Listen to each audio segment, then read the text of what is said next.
Hey everybody, it is Leo here with another Final Fantasy XIV video. This time I wanted to showcase what, in my opinion, would be best tank stats for Paladin and Warrior for patch 2.35, you know, the item level I-110 stuff that's out right now. So, I haven't popped food yet, and I am going to do that.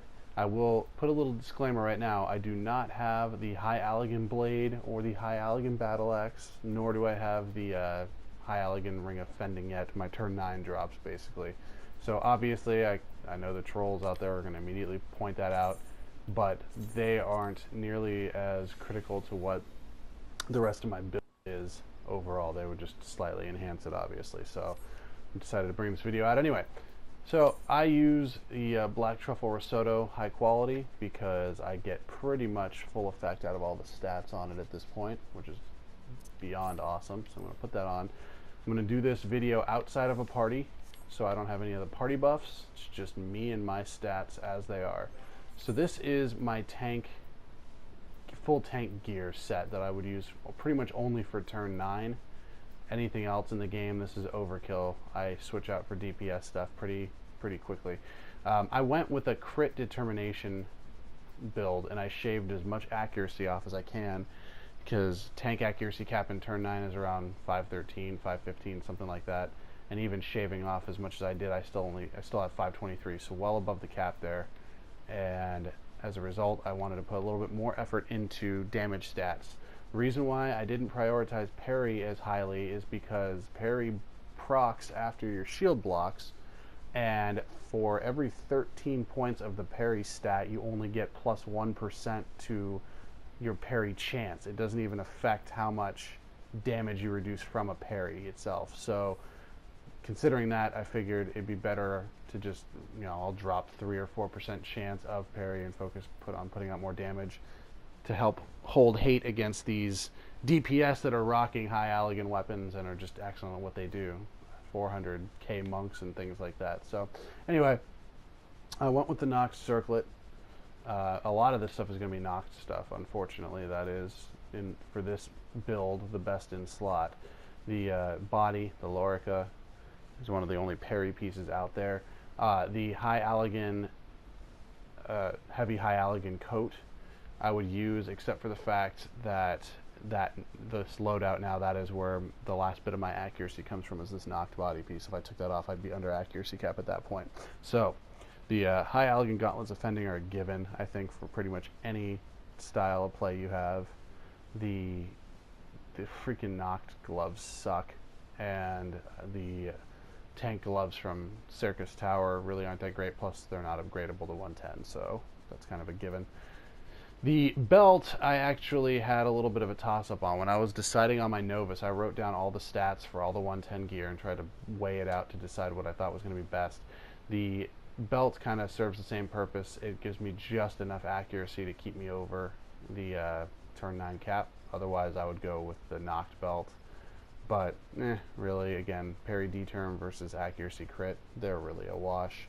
The pants are my huge accuracy bump that I need right now, so those stay on this loadout, and then the knocked greaves again for D-term, and then, you know, rings, the bracelets of fending. Really the only pieces worth upgrading are the earrings and the one ring. The choker and the bracelets, I believe, both have skill speed, and that's a waste. I have my Novus shield, which is the same stats, same substats as this High Allagan shield, but the lesser strength and vitality makes me opt in for this right now. So that's tanking set. And when I go DPS, it's a pretty drastic difference here. My accuracy drops down pretty low, but my crit's nearing 500 and my D-term's 332, which is obviously insane for a Paladin. Same stuff on this side. I use the unweathered gloam ring. I still have weathered gloam accessories, and actually what I found I can do is I'll put my High Allagan ring of slaying on, and that puts me up through turn 8's accuracy cap, which is fine because I wouldn't use this set in turn 9 anyway. I'd get just steamrolled in there. It hurts my crit, but D-term stays pretty solid. Now, warrior tanking, set right now is technically listed as I-110 because I actually leave the High Allagan Ring of Slaying in there. Because of the Conqueror and its high accuracy, I'm able to sub out my knocked pants here for the parry and crit. So you can see, same story. I have really high crit. My D term's not nearly as high on my warrior, which is a shame. Although I could, in essence, do the Judgment Ring of Slaying and still have my, pretty much my accuracy cap there. Ooh, over 500 crit. I haven't even actually looked at this. It's pretty awesome. And then I have my warrior DPS set here. It's I-106. Now this is going to be, again, used for things like, you know, your standard dungeons, expert roulettes, or even if I put this on up through turn 8, almost turn 9, that'd be nice. And I still have pretty close to 500 crit on it. So when I put on Defiance, or, you know, I should say when I have my full Wrath stacks, it's a lot of crit in there. So you can put out quite a bit of damage on your tanks when you have this loadout.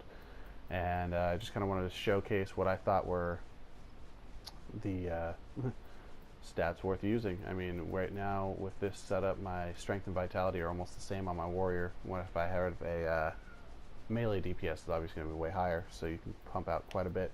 This is the kind of thing I would want to use in an off-tank situation in coil, or perhaps even, again, as a main tank in the earlier turns. So yeah, if I get one of the High Allagan weapons, I might redo this, but as I stated, they're really just going to throw a couple extra points of strength and vitality and change my substats up, so it's like, whatever.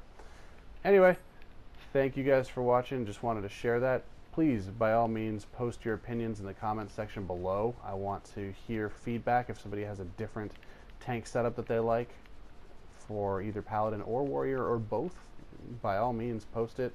I'd like to think I crunched the numbers pretty well, and based on my playstyle, this was the best that I could come to, but I'm always open to different opinions, and I have most of the gear for itemization. So should you give me something awesome, I will give you compliments in the next video. And don't forget to subscribe in the meantime. Thanks for watching.